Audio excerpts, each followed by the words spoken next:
Assalamualaikum warahmatullahi wabarakatuh. Perkenalkan, nama saya Marvel Alfandiri Serayar dari kelompok 18 yang akan mengerjakan tugas mingguan dari tutorial PPM di modul kelima ini, analisis kapabilitas proses dan Six Sigma. Nah, di sini saya dari shift 2 akan mengerjakan dua soal. Yang pertama yaitu ada PT Inline memproduksi tinta untuk spidol permanen. Volume tinta dalam tabung spidol harus memenuhi standar mutu sebesar 35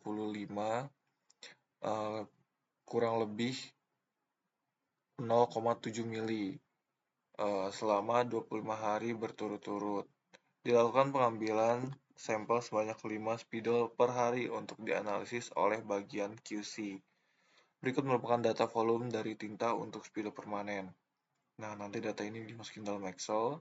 Terus lakukan analisis kapabilitas proses dan simpulkan apakah proses tersebut mampu memenuhi spesifikasi kualitas. Oke. Di sini kita akan mengerjakan dengan menggunakan dua software, yaitu adalah Excel sebagai penghubung untuk memasukkan datanya dan juga RStudio sebagai langkah penyelesaian untuk menentukan si kapabilitas prosesnya, analisis kapabilitas prosesnya. Oke, ini untuk RStudio-nya. Sintaksnya udah saya buat terlebih dahulu, sebelumnya udah dicoba juga, terdapat data di sini udah dicoba. Jadi nanti tinggal jalan doang. Terus untuk Excelnya, ini datanya udah dimasukin yang ada di soal tadi. Oke, salah. Nah, kalau gitu di sini kita bisa langsung aja yang pertama-tama tuh aktifin package-nya. Karena udah diaktifin, jadi ya udah nggak usah. Di sini bisa langsung definisiin soalnya terlebih dahulu. Nah, definisiin soal 1 dan soal 2-nya. Kita bacanya pakai read Excel. Terus di sini itu judul dari si filenya. Nih untuk filenya. Harus sesuai, karena kalau nggak sesuai nanti nggak bisa kebaca.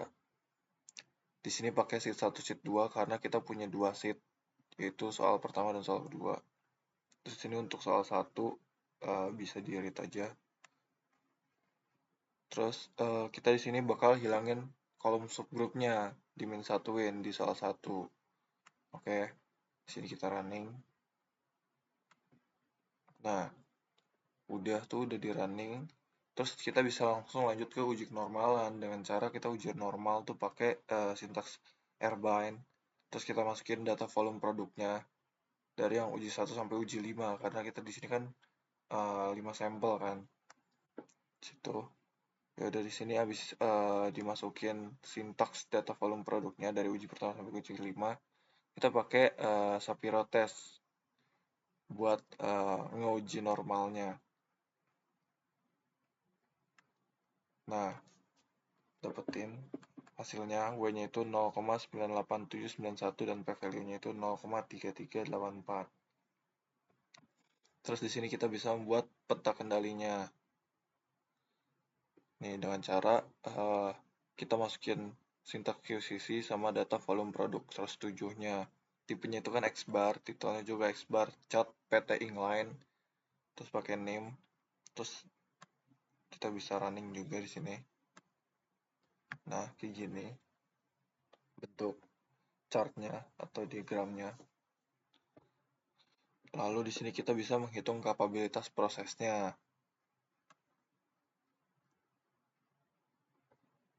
Oke, di sini udah. Berarti di sini kita secara nggak langsung udah langsung menyelesaikan soal pertama.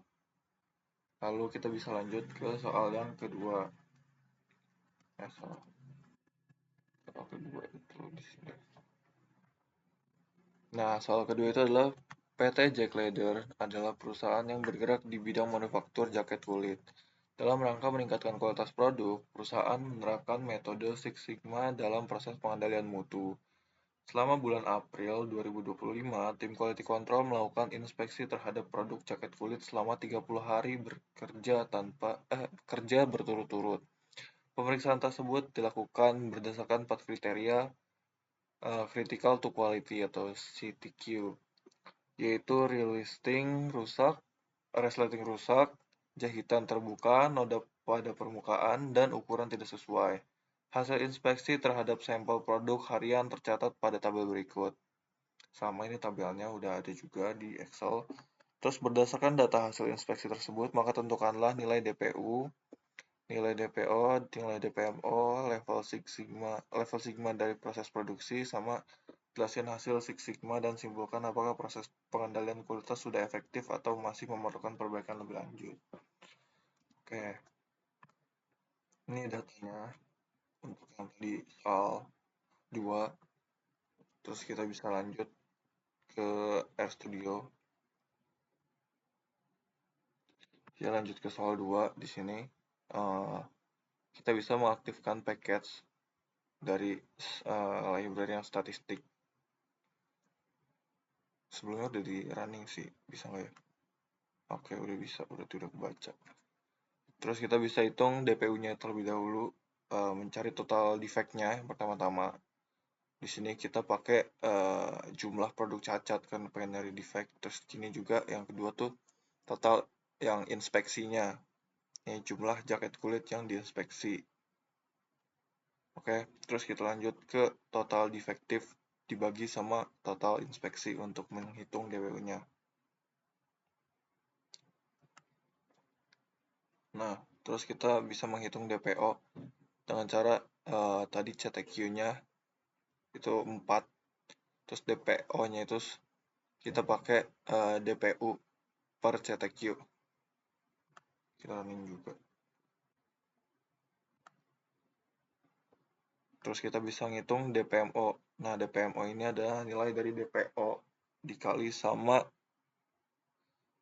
1 juta.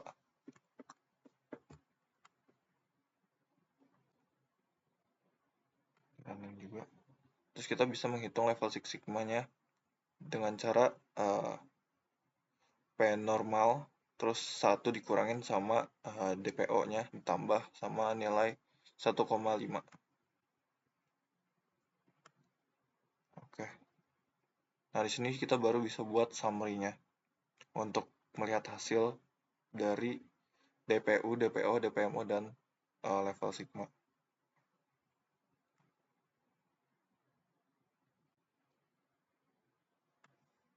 Oke, di sini hasilnya.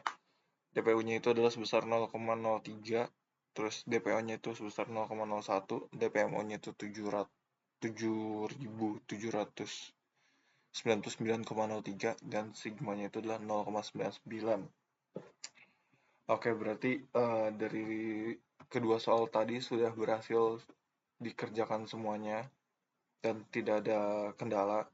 Jadi kurang lebihnya mohon maaf, cukup untuk pengerjaan tugas mingguan pada kali ini.